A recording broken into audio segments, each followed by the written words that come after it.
Hi, I'm Lalay. Wala lang. Magkakwento lang ako ng very light. Kasi mag-isa lang ako sa bahay ngayon. And nag-edit ako ng mga photos and videos ng business namin. Hala, grabe, pawis na pawis. Habang nag-edit, ako ay umiinom.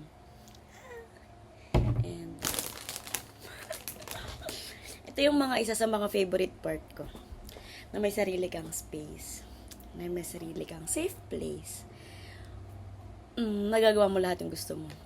Kahit mabagal, kahit smooth, hindi mo lang mag-rush. You can move on your own pace. Kahit anong gusto mo gawin, pwede mong gawin. Na-realize ko kasi, this time last year, 1 year na siya actually. Before that, naalala ko lang grabe yung struggles. Grabe yung challenges ng life. Challenges means na alam mo naman na kaya mo siyang gawin, pero alam mo yun, mas dinadagdagan pa ng mga tao sa paligid mo. Yung mga challenges na hindi mo talaga siya, yung kusa siyang dumadating. Pero, mas nahihirapan ka pa kasi dinadagdagan pa ng mga tao sa paligid mo. Ewan ko, hindi ko alam kung meant ba siya mangyari or way siya ni Lord para mas patibayin ka. Sad lang kasi need siya mangyari para magising ka or maging eye-opener sa'yo sa mga bagay na dapat mong malaman, na dapat mong, shit, ito na yung kailangan kong gawin. Hindi ko na pwedeng hayaan to sa mga susunod pang panahon. Ganun. Naalala ko lang kasi struggling na ako. Mentally, physically, financially. Mentally means, hindi ko na talaga alam gagawin ko kasi sobrang hirap na ako sa sitwasyon. Physically, may sakit na ako. 9 months na yata akong may sakit nun. And hindi ko nalalaman yung sakit ko. Pabalik-balik kami sa ospital para ipa-check up, para alamin kung ano ba yung sakit ko. Hindi ko nalalaman. Financially, syempre, hindi ganun karami yung, nakakahiya, pero hindi ganun karami yung client ng business namin nung time na yun. And ang daming bills. And wala kaming, parang wala kaming maayos na pahingahan. As in, wala. And na-reveal ko naman na sa video, i-reveal ko na ngayon, na tumira kami sa studio namin. Kung saan kami tumatanggap ng clients. So, every time na may client, syempre, maglilinis kami. Every time na need na namin magpahinga, kailangan namin linisin ng todo, tapos maglalatag kami ng airbed. Naalala ko pa na every time na maglalatag kami ng airbed, pagod na kami, pero kailangan namin yung gawin kasi wala kami higaan. And pag airbed, syempre, pagising mo, wala nang hangin, halos sasahig ka na. And wala kaming tulugan. Wala kaming higaan. Lutuan. Wala kaming lutuan. It's either lalabas kami. Lalabas kami or order kami. Lalabas kami, kakain kami sa karinderya, sa Lawson, McDo. Sobrang unhealthy ng lifestyle. Hindi lang ako yung iniisip ko, tsaka yung partner ko yung iniisip ko. Iniisip ko din yung cat namin na tinuturing kong anak. Iniisip ko siya kasi Iniisip ko siya kasi naawa ko. Hindi siya bagay sa ganong lifestyle. Hindi niya deserve yung ganong life. Isa siya sa nag-push sa amin gawin lahat para makuha namin yung deserve namin, tsaka deserve niya. Hindi siya nakakakain na maayos. Wala kasi kaming lutuan, wala kaming ref. Madalas lang ako bumibili ng mga Whiskas para pakain sa kanya. Pero minsan, pag nagkakaroon ako ng lakas ng loob, bumibili ako ng manok, tas nakikiref ako, nakikilutuan ako. Pero most of the time, nahihiya kasi ako magpakita sa mga tao. So, bumibili lang ako ng mga ready to eat na. And sobrang guilty ako. Guilty kami kasi hindi niya yung deserve. Hindi, ayun yung deserve na life ng baby namin. Then, yung mga kinakain namin, sobrang unhealthy. Nakakahiya man isipin, pero proud na proud ako sa sarili ko last year. Kasi I went through that. Nakayanan niya yun. Nakayanan niya yung life na yun. Tapos, yung life kasi na yun, worst for me eh. Nakakahiya talaga. Sobrang nakakahiya. Pero, okay na akong i-share ngayon. Open na ako. Pwede ko na siyang ikwento. Nakakahiya siya kasi nga, dun nga lang kami nakatira. Maraming beses ako nanghingi ng help. Maraming akong beses nanghingi ng help. Sure ako, mukhang hindi ako nanghingi ng help. Pero maraming beses ako nanghingi ng help. Pero, most of the time, nare-reject kasi ako. Then, umabot sa point na, hindi na ako manghihingi ng tulong. Kakayanin ko na to mag-isa. Dumating na sa point na kailangan na naming umalis. Nung umalis kami, syempre nagmukhang parang, ang bilis naman, bakit naman ganito, bakit yan? Nagmukhang parang hindi pinag-isipan, pero pinag-isipan na namin yung napakatagal. Yung struggles, yung hirap ng sitwasyon, sobrang dami nang nangyari para mag-push amin sa naging desisyon namin. Ang mahirap pa kasi doon, ang hirap na ng sitwasyon namin. Grabe na yung challenges, pinapahirapan pa nung mga sa paligid. Yung todo judge, todo salita ng negative, like, sample lang to, like, bakit, ano bang pinoproblema mo? Ito yung time na may sakit ako, like, ilang months na ako nag-struggle sa pag-alam kung ano yung sakit ko. Kasi, puro ko pantal, lagnat, yung joints ko hindi ko magalaw. Akala ko nga hindi na ako basta hindi na ako makakalakad ng normal. Yung joints ko sobrang in pain, yung may bukol ako dito, lagnat ko hindi nawawala. Pero, nag-i-event pa kami nun hindi ako tumitigil sa pag-help sa pag-event. Pero may mga time kasi na worst yung feeling kaya hindi ako nakakasama sa event. Pero, tuloy-tuloy lang yung pagtulong ko sa event. Kung hindi man ako nakakasama, nag-e-edit ako.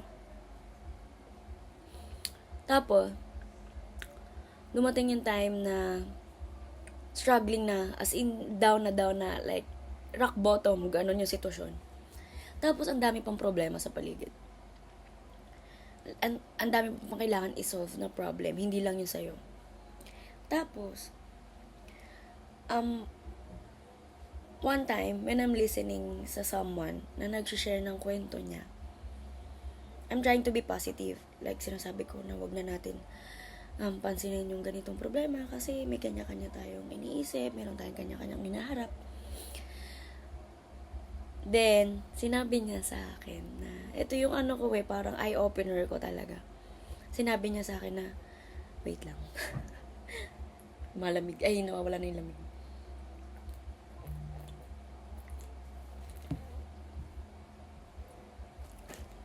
Sinabi niya sa akin na, quote-unquote, ano bang pinoproblema mo? Sarili mo lang naman binubuhay mo. Nung narinig ko yun, ganito yung feeling. Mukha po ba akong walang pinoproblema? Sana nga wala akong pinoproblema kasi ayun yung dream ko. Wala akong pinoproblema. Wala akong challenges sa life. Nasabi ko na may sakit ako. Hindi ko nalalaman kung ano yung sakit ko. Ilang months na, mag-iisang taon na akong may sakit. Hindi ko magamot-gamot yung dapat kong gamutin. Hindi ko na binanggit yung iba. Pero babangkitin ko ngayon. Wala akong tirahang maayos. Financial struggling ako. Physical, mental. Pero kailangan mo mag-show up kasi may business ka eh. May time na may client, so dapat mag-show up ka. dahil nga nakatira kami sa studio, tuwing kailangan presentable ako palagi.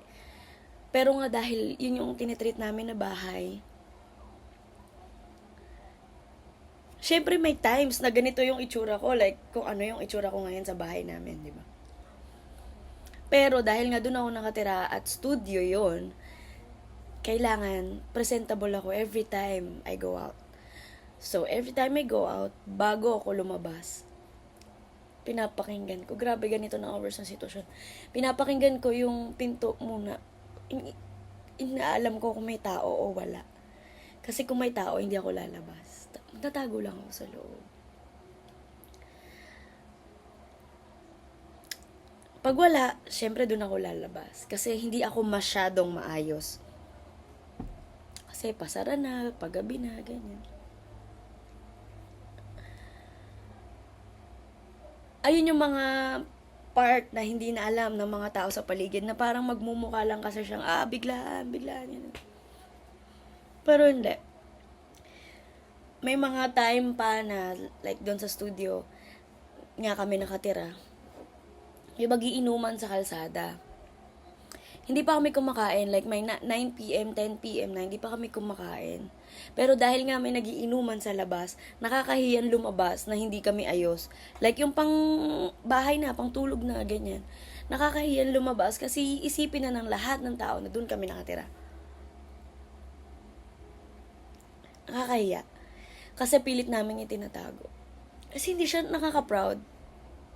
Pero ngayon, okay na ako na i-share. Kasi part siya ng life eh. Ayun yung nag-drive eh. Ayun yung hugot ko ngayon. Ayun yung matinding hugot ko ngayon. Tuwing iniisip ko yun, yung struggle namin na yun, ay grabe. Parang grabe yung contrast nung life last year sa life ngayon. Marami pa akong hindi nakukuha. Marami pa akong dreams. Marami pa akong goals na hindi ko pa nakukuha ngayon. Pero pag inisip ko yung sitwasyon ko last year, ay grabe. Grabe. Grabe. Marami akong dinadala pa rin. Pero mas masaya na ako ngayon. Marami pa rin akong binadala ngayon. Pero mas masaya na ako ngayon. Kasi every time I think of my life last year, at this month, like October, kasi move out lang namin nun. Hindi siya madali eh. Hindi siya naging madali. Pero October last year, ay grabe, mag-birthday ako. Ginagawa ko lang to kasi mag-birthday ako eh. Reflection day. Lalo na mag-isa ako, tapos naalala ko yung life namin last year. Grabe, sobrang hirap. Ayoko magpakita sa mga tao. Pero kailangan kasi nga nagbi-business kami. Bukod sa nagbi-business kami, doon kami nakatira.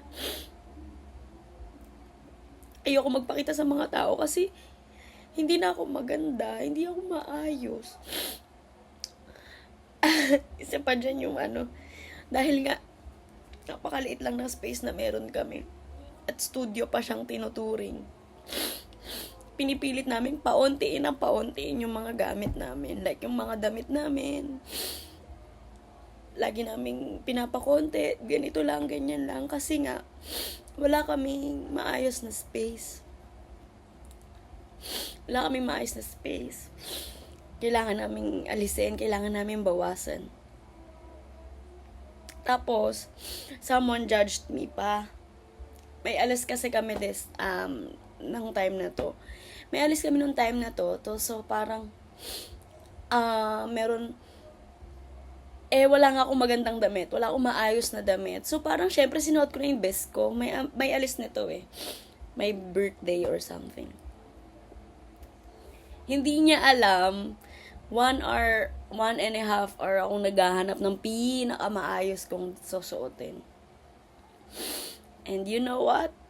When she saw me, sabi niya,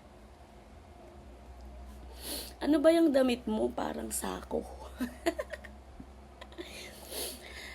Sobrang sakit nun. Nung narinig ko yun, pumasok agad ako, umiyak ako. Pero wala naman akong choice eh. Ayun na yung the best ko. Umiyak ako.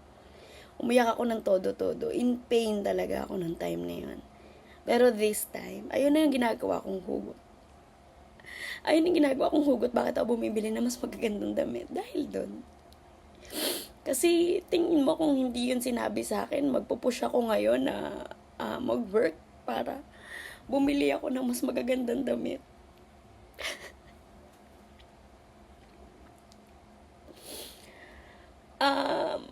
Realization ko nung time na yun na kasi nung time na yun, every time na may magsasalita ng masakit sa akin,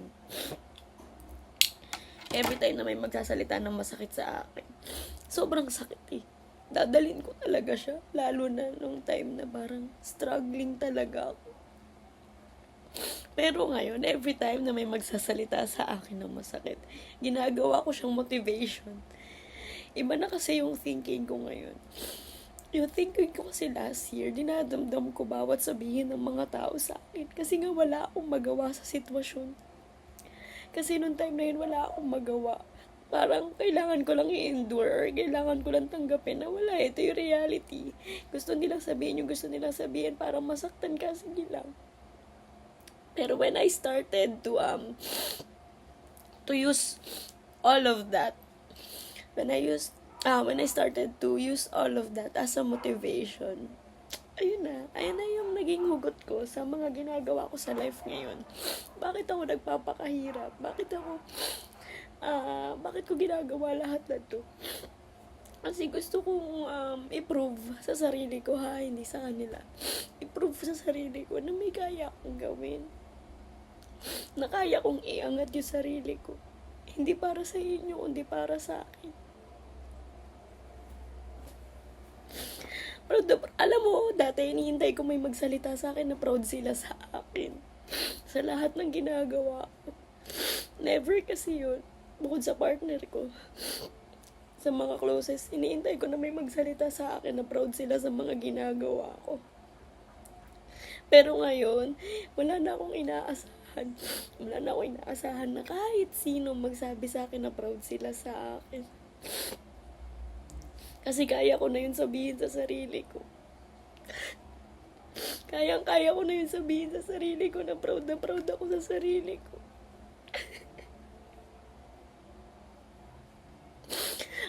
Proud ako kasi nakayanan ko lahat ng yun. Sobrang hindi siya madali. Alam mo, madali lang siya ikwento eh. Pero pag naaalala ko, grabe talaga. Kasi hindi mo inaasahan na sa mga moment na sobrang hirap na hirap ka. Papahirapan ka pa lalo. As in, didikdikin ka pa ng, ay, grabe. Pero ngayon masaya na ako. Marami pa rin akong dinadala. Pero compare last year, ay grabe.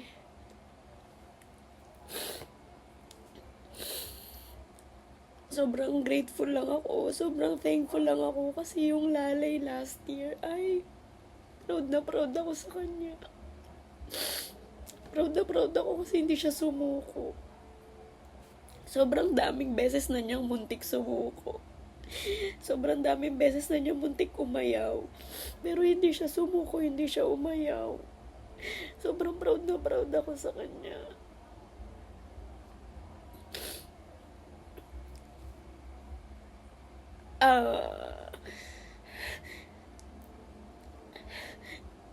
Hindi kasi siya wala kasi siya maraming friends to share everything she went through.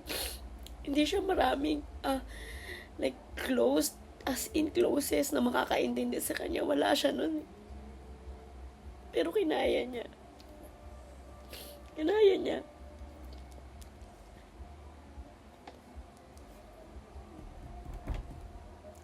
Happy birthday, Self. I love you so much. I love you so much. Proud ako sa'yo. Ang sarap pala mahalin ang sarili. Ang sarap pala sabihin out loud yung mga mga ganitong bagay. Sobrang sarap pala. Like, parang, sarap ito na yung birthday ko sa sarili ko. Ito na yung birthday gift ko sa sarili ko. I'm proud of you. I'm so, so proud of you.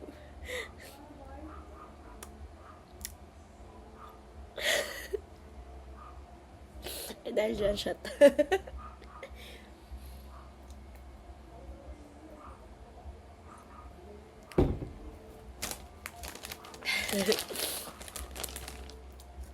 Ay, puta.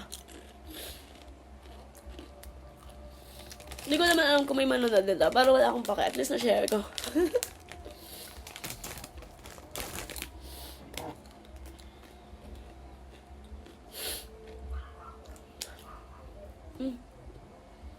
Book ni Wanda.